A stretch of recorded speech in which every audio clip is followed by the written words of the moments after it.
Assalomu alaykum, bizni YouTube'da tomosha qilib turgan hurmatli tomoshabinlar. Videorolik kengroq tarqalishi uchun o'z hissangizni qo'shgan holda videorolik ostiga like hamda podpisatsiya tugmachasini bosib qo'yishni unutmang. Like bosgan insonni Allohim doimo qo'llasin. Bu voqeaga ancha bo'lgan bo'lsa-da, hanuz esimdan chiqmaydi. Chunki o'sha kungi voqealar xotiralarimni ag'dar-to'ntar qilib yuborgandi. Xullas, o'qishdan ta'til olgach qishloqqa oshiqdim. Ota-onamni, qarindoshlarimni va Diloromni qattiq sog'ingandim. Dilorom bilan maktabda birga o'qigandik. Uning chaqnoq ko'zlari, bilimi, zukkoligi es-hushimni o'g'irlab qo'ygandi. O'qishga kirgunimga qadar unga sovchi jo'natmoqchi edim, ammo orada onamning tobi qochib qolgani uchun bu ishni keyinroqqa qoldirdik. O'qishga kirganimdan keyin esa sovchi jo'natish yanada keyinga surildi. Birinchi kursni tamomlab qishloqqa qaytayotgan vaqtimda juda xursand edim. Chunki anchadan beri rejalashtirib yurgan ishimni qilmoqchi. Diloromga sovchi jo'natib, o'zim yaxshi ko'rgan, qalbimni zabt etgan malikaga erishmoqchi bo'lgandim. Shu niyatda kechki ovqat mahali onamga Dilorom haqida og'iz ochdim. Ammo onamning Dilorom allaqachon boshqa xonadonning kelini bo'lgan degan javobini eshitib karaxt bo'lib qoldim. Nima? Axir bu bo'lishi mumkin emas. Biz aqd paymon qilgandik-ku.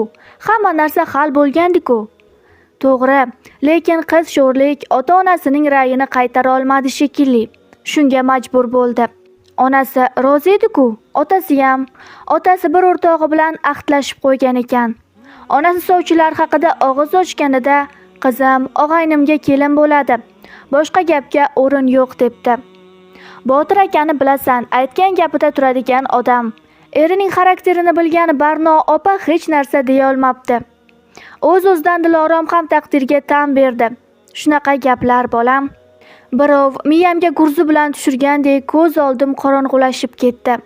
Ne umidlar bilan kelgandim, ammo bir lahzada barcha orzularim chilparchin bo'lgan. Bu menga qattiq ta'sir qilgandi.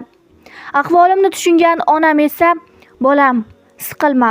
Inson peshonasiga yozilganidan qochib qutula olmaydi. Hali baxtingni topasan, dedi. U qayerda? Dilorommi? Ha, dedim boshimni ko'tarib. Qo'shni tumonga kelin bo'lib tushgan. Onam shunday dedi-yu, ko'zlarini katta-katta ochib qo'shib qo'ydi. Yana birorta ahmoqlik qilib yurma. U endi oilali.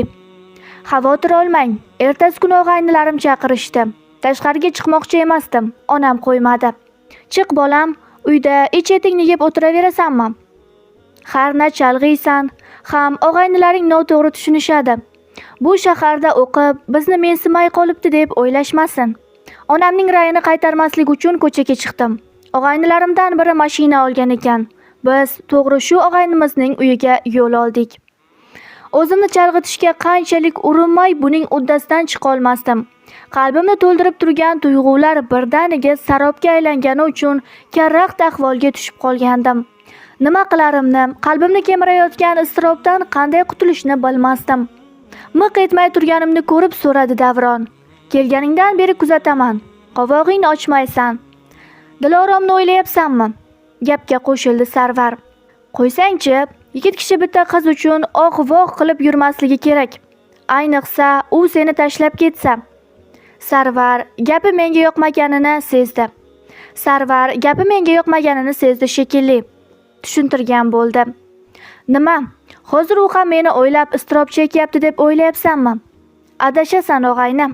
Dilorom hozir mazza qilib yashab yurgandir. Eri ham uncha-muncha odam emas, damir boyvachcha. Botir aka ham bejizga quda bo'lmadi og'aynisi bilan. Shuning uchun mening gapimga xafa bo'lmadi. O'zingga kerakli xulosani chiqar. Dilorom seni allaqachon unutib yuborgan. Damirning qasrida yallo qilib yuribdi. Sen bo'lsang bu yerda shumshayib o'tiribsan. Bu adolatdan emas. Kelinglar, boshqa narsalar haqida gaplashaylik, deya gapni boshqa mavzuga burdi Davron.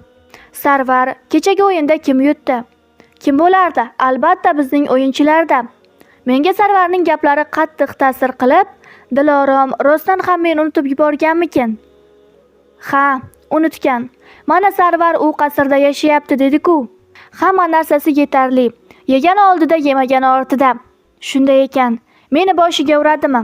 Qolaversa, men unga o'shanday shohona hayot hadya qila olarmidim? Yo'q. Demak, men ham uni unutishim kerak, degan xayolga bordim. O'sha kuni tun yarmidan oqquncha o'tirdik.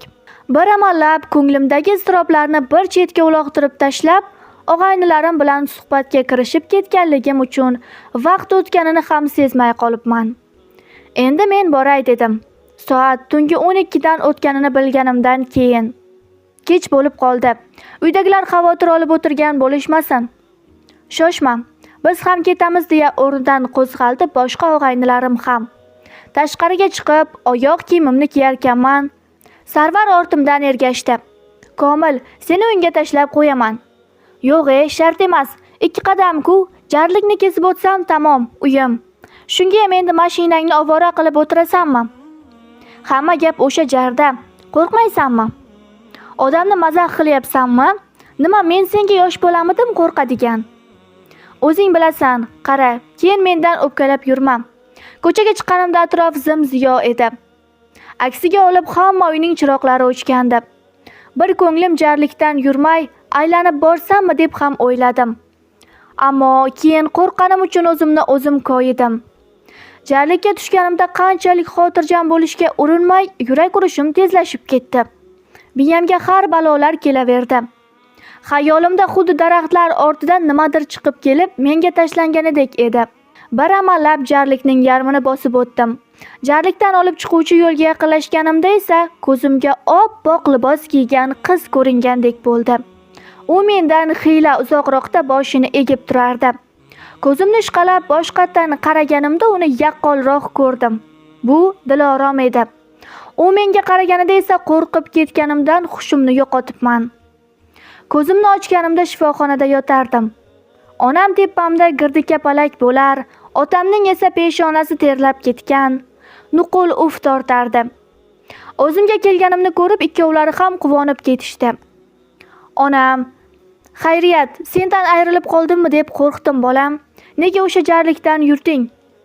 Gapir, nega yarim kechagacha qolib ketding?" deya urushib berdi. "Bo'ldi qil, onamni koyida otam. Mana o'ziga keldi-ku, xayriyat." Javob berishga madorim yetmadi. Onamning yonida turgan hamshira esa mendan aslida nima bo'lganini so'radi. "Jarlikda Diloromni ko'rdim", dedim zo'rg'a. U oppoq libosda turgandi. Onam otamga ma'noli qarab qo'ydi. "Nima gap? Biror nima bo'ldimi?" so'radim bu yerda bir gap borligini sezib. Kecha-kechasi Dilorom olamdan o'tibdi. "Nima?" Eshitishimizcha eri mast bo'lib kelib, bo'g'ib o'ldirib qo'yganmish. Onamning boshqa gaplarini eshitmadim. Ko'z oldimga oppoq libosda boshini egib turgan Dilorom keldi. Yana shuni angladimki, boylik baxt keltirmas ekan. Ta'til tugagandan keyin yana shaharga qaytdim. O'qishni bitirib uylandim. Hozir shirindan shakar farzandlarning otasiman. Ammo baribir Diloromni unuta olganim yo'q. Sizchi, boylik baxt keltiradi deb o'ylaysizmi? Xulosa o'zingizdan yaxshilar.